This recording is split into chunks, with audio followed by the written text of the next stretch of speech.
Now I'm going to pass the time to our guest speakers today, Dam and Laura, for the sessions. Why does mentoring matters? Dam, the stage is yours. Hello, I didn't know that we'll be having 82 people here. It's a big group. And so good to see new faces and familiar faces. Hello, everyone, and welcome to Bai Xian's mentoring launch event. For those of you who may not know me, I'm Dam Kim. I'm from the 2017 batch. So I was in Beijing with the summer program with some of us here. And right now I work as the social media manager at the International Olympics Committee. And today I'm here as a moderator for the session. And to kick off our program tonight, we will have a very special conversation with Miss Laura on why does mentoring matters. And I hope the insights that we'll be hearing from Miss Laura can help you in understanding the necessity of a program and guide you to be a better mentor or a mentee. About Miss Laura, she is the founder of award-winning marketing and public relations consultancy. She has a very interesting background. She's Dutch-Chinese entrepreneur, born in Malaysia, raised in Hong Kong, and then lived briefly in Taipei. So she's like one of us. She embraces an international mindset for communication. And she's also the member of the Communication and Development Committee in Bai Xian. So we'll have around 30-minute session with Laura. We'll hear about what mentorship and her tips are for the mentoring.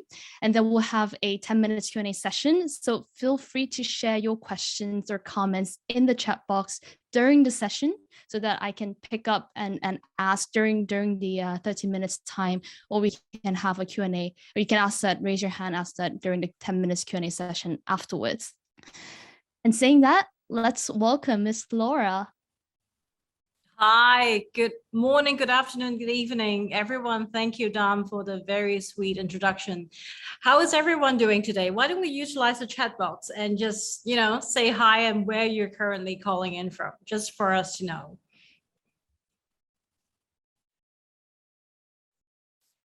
Let's see what we have from Seoul, South Korea, Thailand. Hi from Hong Kong, Tokyo. From Hong Kong, Malaysian, very good. From China, Tokyo, Shanghai, that's beautiful. In Bai Xian office, yes. Singapore, Tokyo, Shinjuku, UAE, wow. Amazing, amazing, amazing. Well, welcome everybody. And it's an honor to be on the program today. So I look very much forward to interaction with you guys and with Dam today. Oh, welcome. Hiroshima. Wonderful. A great crowd. Qingdao. Beautiful. Qingdao. Yes, I'm from Qingdao. I'm just saying. Ah. my family's there. Okay, I mean, let's kick off. Let me ask, tell us when you first heard about the Bai Xian mentoring program, what was your first impression? Well, I was impressed because first and foremost, I am very involved in Bai Xian's various programs, summer programs, etc., from the get-go, from the first cohort, basically. And some of you who are from the earlier cohorts before COVID days, you might have seen me emceeing your graduation ceremony with the certificates. That was me on the stage. So I was like, oh my goodness. And the beauty of mentoring has both benefited myself as a mentee and now myself as a mentor. So I think this is possibly a relationship of a lifetime with whoever you're going to be matched with and whoever you're going to be learning from. So I think this is an exceptional opportunity. And also knowing that there is a lot of commonality between our Bai Xian scholars and our alumni, which is we all embrace different culture, like what Dan was saying. We live and breathe the culture of planet Earth, and we also have a shared experience. So I think there's nothing like this platform that could possibly bring any people closer together than what we have now. So it's an amazing opportunity. I can't agree with you more, and especially because of COVID, I feel like that for the scholars or alumni's perspective, we had less occasions to get to know the new batch who are coming in, and even them, they don't have the summer program right now, or it's online or hybrid, so that we don't really get that human to human interaction. So I'm really glad that Agnes and the team have put an effort in launching this program, and I know that Agnes have invested a lot of time matching the mentors and mentees. A big shout out to that. So let us talk a little bit about mentoring in general. And you mentioned that you were once a mentee and now you're a mentor. How do you view mentoring in terms of career development and personal growth? I think I would probably bring back to the concept of mentoring, or whether the notion of mentor came by. If you enjoy reading like I do, I read a lot of different stories, Greek mythology, etc. And it was actually Odysseus' son who had a teacher, and the teacher is named Mentor. And he basically mentored his son throughout his journey of the Trojan War when he was 20 years old. So this Greek mythological person, mentor, was there to help Odysseus' son in order to go through and find his identity and to show him what he could become. So I think mentoring is a process of really helping the individual to discover the best version of him or her. So to me, that is beautiful. We're not looking at a one-way teaching. We're not looking at, just basically being there as a source of knowledge, but we're really looking at someone who is invested and interested in your well-being and in, becoming who you are. So I think that's something that's very beneficial. And there are different types of mentors in life. Some you will learn a skill. For instance, you say, for example, if you're in a profession, you might pick up a skill of how do I navigate the banking industry, or you might learn values. For instance, if you're working in a not-for-profit organization, if you have a mentor that's in that area, you might learn, okay, so these are the values that, if I instill in my work, then it would make my impact or influence bigger. And there is also a third type of mentors, and those are life mentors. They possibly would be slightly older than you in terms of age, but they're more than generous to share their life experience. It's almost like having a tour guide. Like, I have been to a certain location, I have been to a certain place, and allow me to share with you how the experience was or what you need to get prepped. So in my career life, I think I was very fortunate to be able to work with mentors who had skills, who had values, and who currently still is, being my life mentor. And I think it's an experience that if you master right, if you manage the relationship right, it really is a lifetime experience, or a lifetime relationship with the mentor. So for me, it's immensely important, because honestly, there are certain things that you might not want to ask your direct boss at work. And those are the things that, mentors come in beautifully, because they don't have a vested interest in your performance, in your KPIs at work, but their only interest is for you to become better. So I think that's quite important. And sometimes I would say for young scholars to have that mindset of identifying your mentors. But of course, with the work of Bai Xian and Agnes, you don't have to do it in this program, because we have already identified and matched you with your mentors. But I encourage young scholars to find your mentors and maintain that relationship. Then I'm wondering, can you share a bit more about your own experience your as a mentee or mentor? Was there like an unforgettable mentor of yours or an unforgettable mentee? Yeah, I think I would share one experience of both. First, I would share me as a mentee of someone who I highly respect. I remember it was very early in my entrepreneurial days. I have been running my own business for over 16 years now. And in my very early days, I wasn't trained in law. I wasn't trained in finance. So I had a really unforgettable failure with one of the contracts that I had with my client. And I had to actually cough up a lot of money because of the way that the contract was written. So I was really sad. I was really down. I thought I was so stupid. Why did I make this mistake? And I thought I was being treated unfair, etc., etc. And with this mentor, he mentioned to me, he said, Laura, you can either delve into your mistake and live there and be miserable, or you can move on. And he gave me this line, very much like the line in the animation. He said, let it go. Let your failure go. And it almost like I was struck by lightning. Like, he is right. If I let it go, then I can move on and, work on my other projects, work on my team. But why do I keep, penalizing myself in the mistake that has already been made, that I have done everything I can to, lessen the impact, but I was still living there. So this mentor is to me both a mentor of value and a mentor of life. And how should I live my life? So having someone like this, or having someone who could, basically knock on your head and say, you're not thinking right, you're not thinking straight, was a total blessing. So that's me on the mentee side. And on the mentoring side, I used to have an intern who worked with me probably 10 years ago. And I did not remember this incident, but he came visit me last Christmas and he shared this incident that he remembered, how I made an impact on him.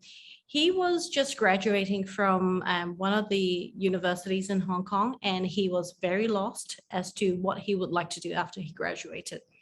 And because he has interned with us, so I had a chat with him one day, and I said to him, you know what, if you can't find anything for now, why don't you come work in my company for a short-term period while you figure out what you want to do, right? So for me, it's a very easy opening, maybe a 3 to 6 months opening. He can still help work on what he worked on previously in the marketing and media area while he figure out what he wants to do. And then at the end of that short time period, at the end of that 6 months, he found his way. He is now in a very happy job, recently married. And he said to me, he said, one of the things that impacted him the most was at the end of that 6 months period, he asked me, Laura, why did you offer me that short-term role while I figure out my life? And at that time, I answered him, there is no reason why. But when you have the power, when you have the opportunity, please pay it forward. Please help someone in your position, in the position that you're in today. And that would be my biggest reward. And he said he remembered it till today. And I was like, oh my goodness, I had no idea it would have an impact on someone. So I also gained a lot. I gained friendship. I gained, a sense of meaning.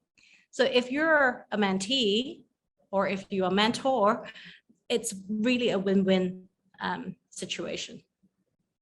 So when you chose this intern of yours, was it because you saw a potential in him? Because he was very, I guess the thing that I saw in him was that he was very serious about his life. He put in a lot of thought. He tried he learned a lot of different skills. He reads, he's very motivated. He just hasn't figured it out. Like we all have had that moment of not having figured out something. So for me, it's his attitude that I was inspired by his attitude, to be honest. Right. Well, so I think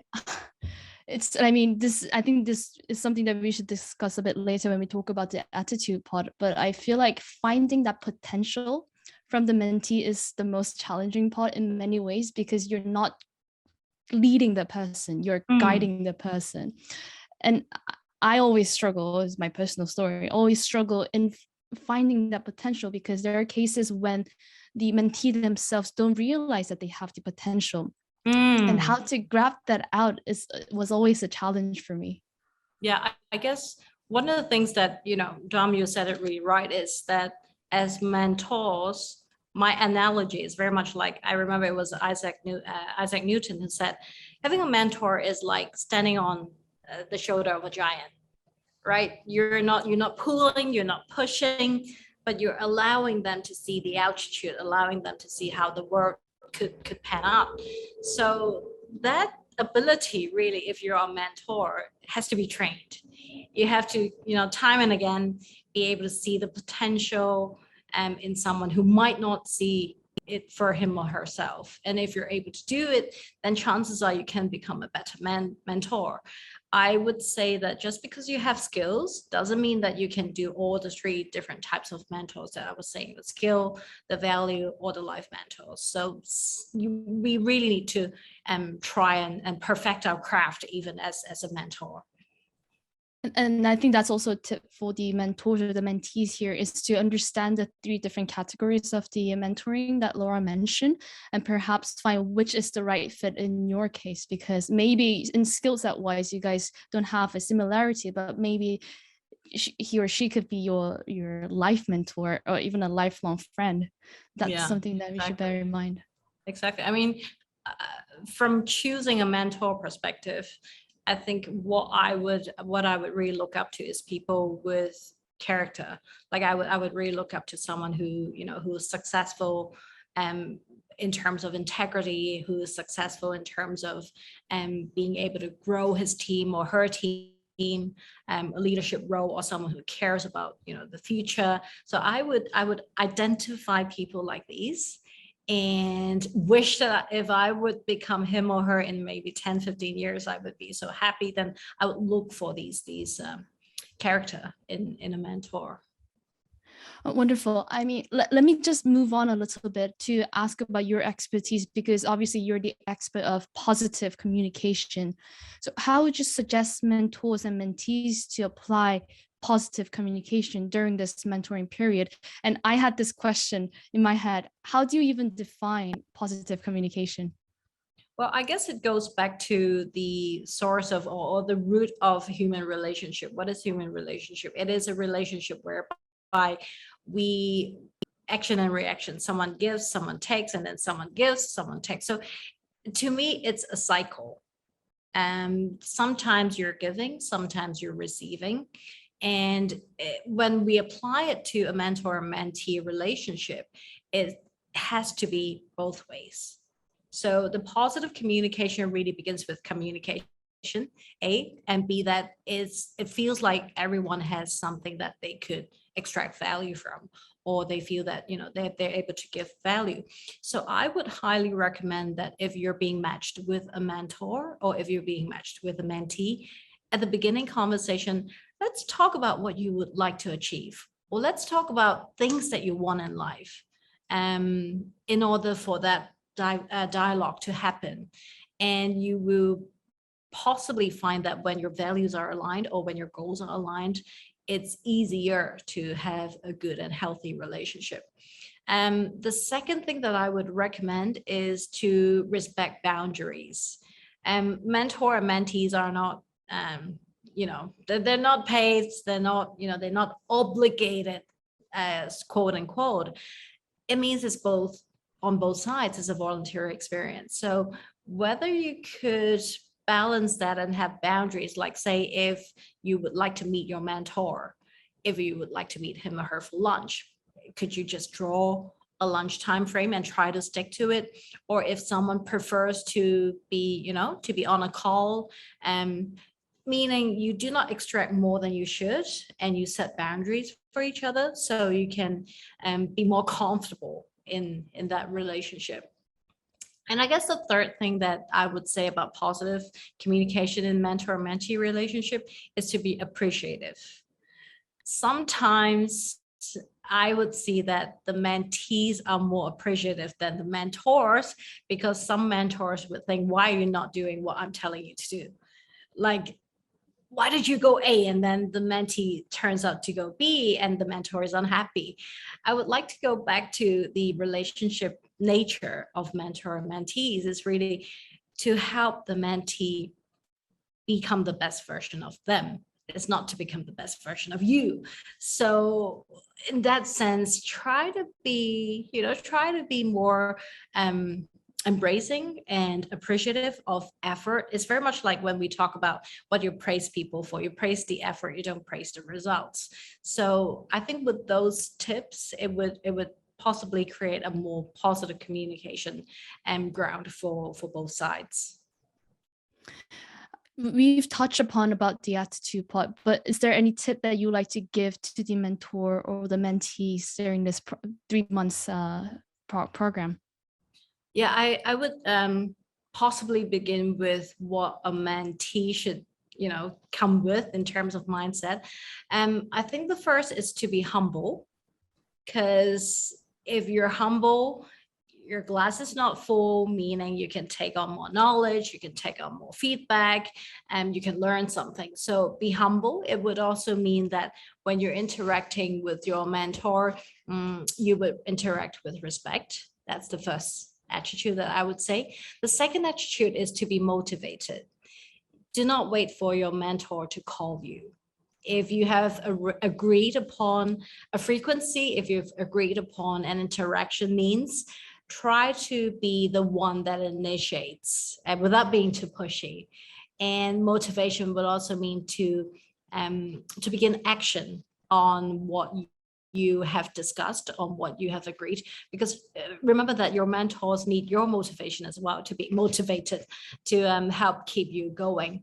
And the third one goes back to my point earlier, which is appreciation and gratitude. And thank people for the time always.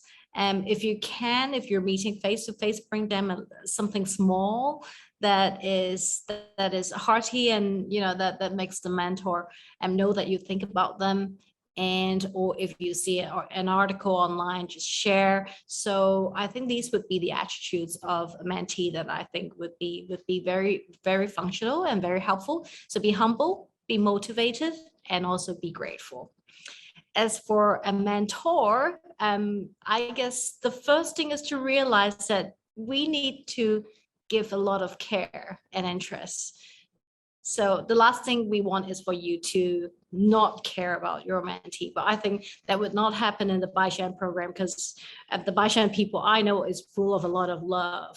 So the first thing would work automatically here to care about the well-being of your mentee. And the second point that I would highly encourage mentors to have is to be open to share your experience, because you might have skills experience, you might have value experience. So be more open to share, as sometimes you will hit a roadblock, like when you share, your mentee might not understand, but then that's totally okay. You're there to share, you're there to provide them with a different lens. And the third point I think it's equally important is to keep an open mind. So I echo the point just now. If he or she, if your mentee is not going in the direction that you want them to go, it's okay. It's their life. You are there to show them the map, but then they are the ones who are traveling.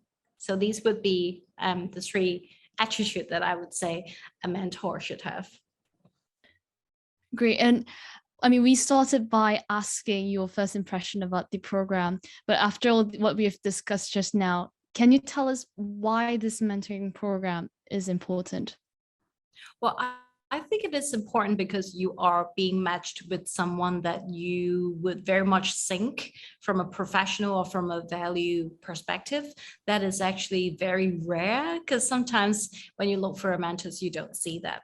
And the second point is with the common background or with the common principles, you're able to build a relationship that possibly lasts more than 3 months.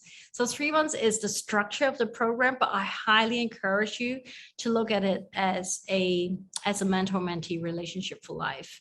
And you're able to kickstart the relationship in these 3 months period.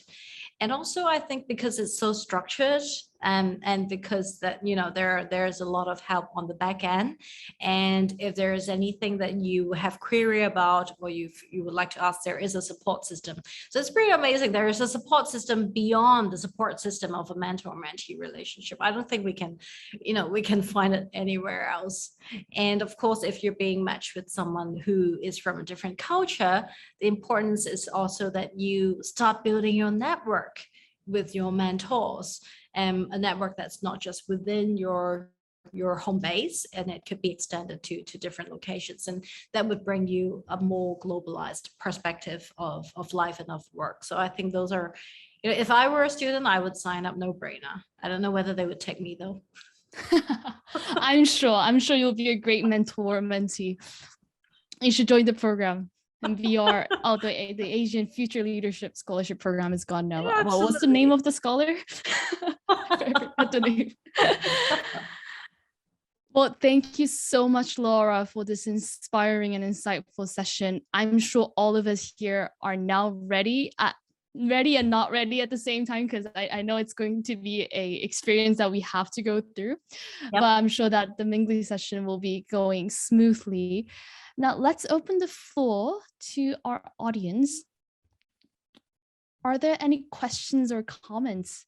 Feel free to raise your hand or comment in the chat box. Why don't I start? This may be a stupid question. Is there a difference between mentoring in Eastern world compared to the Western side? I think you do see a bit of a style difference. I'm totally generalizing here, but I would say that on the Western, maybe more the US style, it would be closer to a coach style. And in the Asian side, it would be closer to a teacher style, like the type that you sense. But I think they both come from a heart of care and share. So I think that's very common, but you do see different styles of mentors. Yeah, I see. Maybe the intensity is a bit different there. Yeah.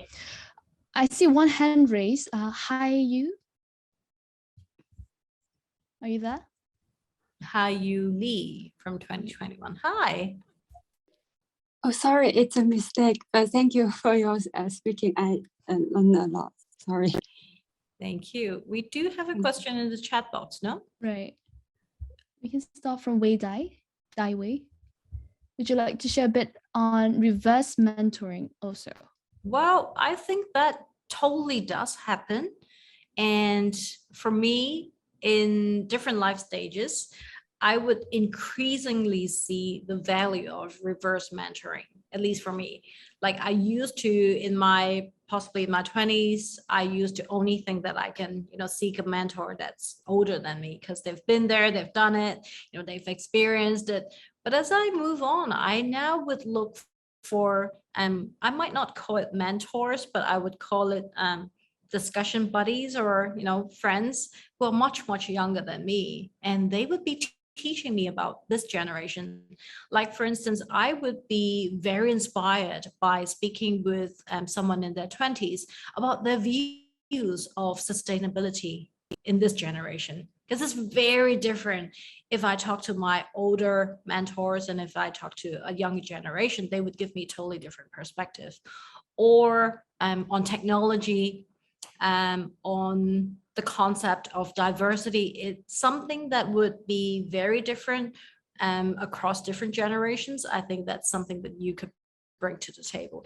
And I do have mentees who are able to come to me with knowledge, because sometimes in our mentoring discussion, you would come across topics like they might say something and I would like, okay, I haven't heard about that. Can you educate me? So I think that's a very healthy relationship to reverse mentor. So when you're mentoring, if you're a mentor, if you see something or if you hear something from a mentees that you do not understand, that goes back to Dam's question about positive communication. It's totally okay. And I think it's beautiful because you can learn something from your mentee. So ask them, tell them that you don't know, have them offer to educate you. because it should go both ways. So I think that's an excellent concept. Great. We have another question from Ryutaro. How did you find the mentor who told you to let it go? I think many are struggling to find life mentors similar to the one you found. Well, it is actually a very interesting person that he met me when I was giving a talk on stage. I was speaking about my business philosophy. And at the end of the talk, he approached me and he said, Laura, I really enjoy your talk. And we kept in touch. Sometimes I would invite him for lunch or for coffee. And then gradually, we do not frame our relationship as mentor or mentee, but then we both know that, his life value has a lot of influence on me. So I would say be open-minded. Your mentors could appear anywhere. And it could also appear, maybe it's someone that you've met like 10, 15 years ago. It could have been someone that, your family knows, or it could be anyone. So open your eyes, be open-minded, and be proactive in approaching those people. And I think you would find one, because that's the saying, when the student is ready, the teacher arises, right? Love it. I feel like that's why many of the students here might be a bit lost, because the uniqueness of this program is that we are already matched. So we have a question from Sho. Sho, nice to meet you here again. He's asking, what would you do if you feel like your mentor and mentee is not a good match? That does happen sometimes, because Hebrew chemistry is chemistry. It doesn't necessarily work. That one of the things that I think we could do is going back to how we set goals and boundaries at the very beginning of the relationship. So if you have talked about, what if we find that this isn't quite working? What should we do? You actually do touch on questions like those at the very beginning. So if that happens, just be grateful for whatever experience or for whatever time and effort that's been put in on either side, and say it has been a great journey. And I think that journey unfortunately has to come to an end, but we remain friends and we be in touch. I think that's totally okay. But yes, that does happen. Maybe this could be a question to Agnes. Is that something that we should flag you if we feel like the mentor or mentee is not the right fit? Okay, for the mentor and mentees matching, actually, during the application form, we did ask for their expectations. At the same time, I also look for their cultural background and their experience. Actually, I spent days to do the matching. So, wow. So please do not feel bad if you at the first sight or you after reading some information. I think the true interaction will be after people have the real interactions in person, no matter through Zoom or other means of communications or face-to-face. So I think to some points you will feel a bit surprised when you know more about your mentors or mentees. True. And I think one of the beauty of the program is that you've set a time frame.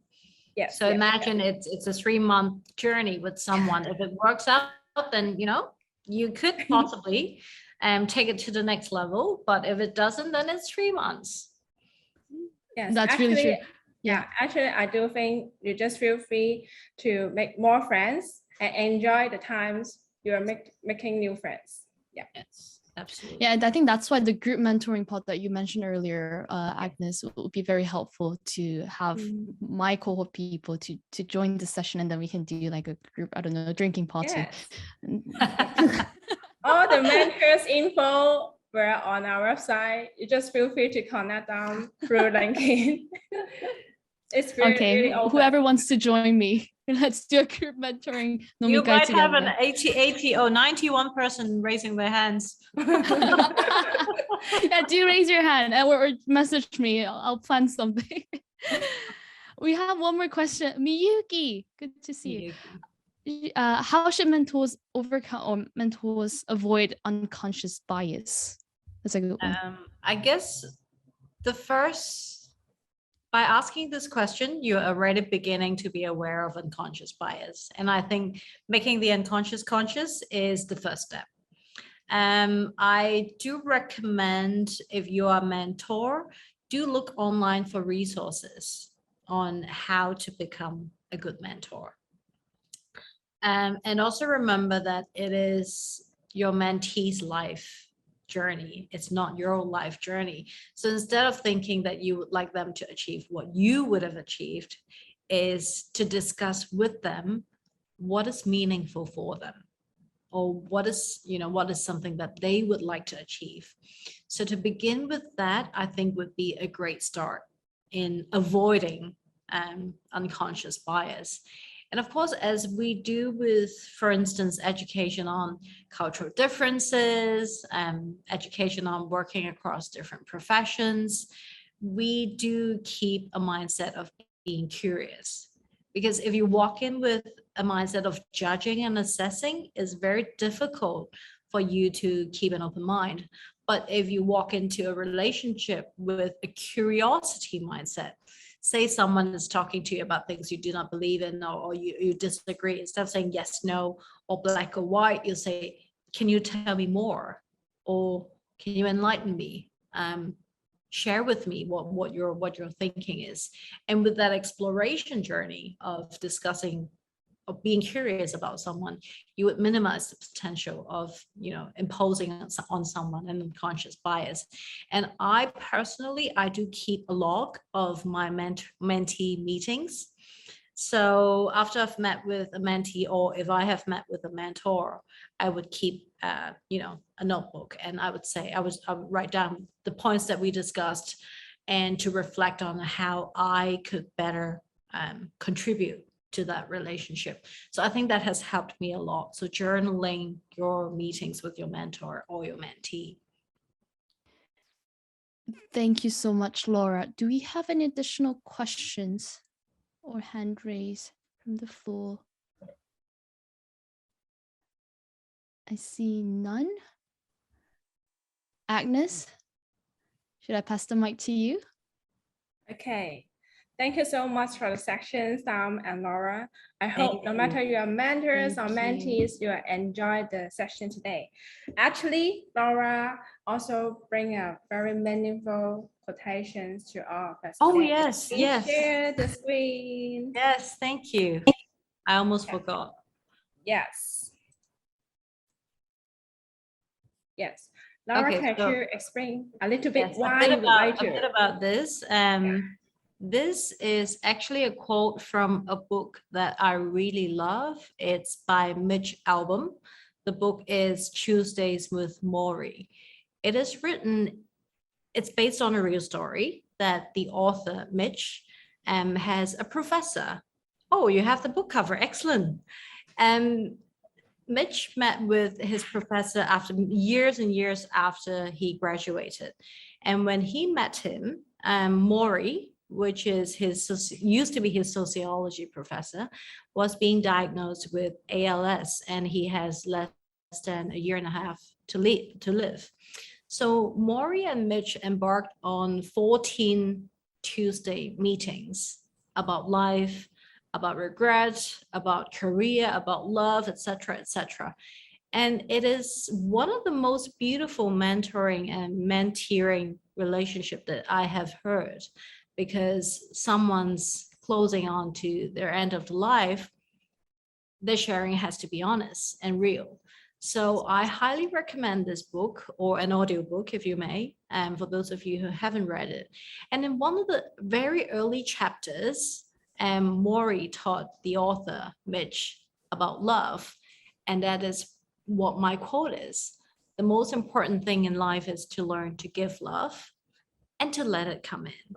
We might be educated to give a lot and, to contribute, but in a mentor and mentee relationship, you have to also allow that to come in. So I think that's a beautiful quote about mentoring, a beautiful quote about life lessons from a beautiful book about mentoring and mentorship. Yes. Thank you, Laura, for sharing. Let's join us to give her a big clap. Thank you, Laura. Thank you for the very beautiful moderation by Dom. It's a joy talking to you. Yes. My pleasure. I think we should take this offline. I would like to have some conversation with you afterwards.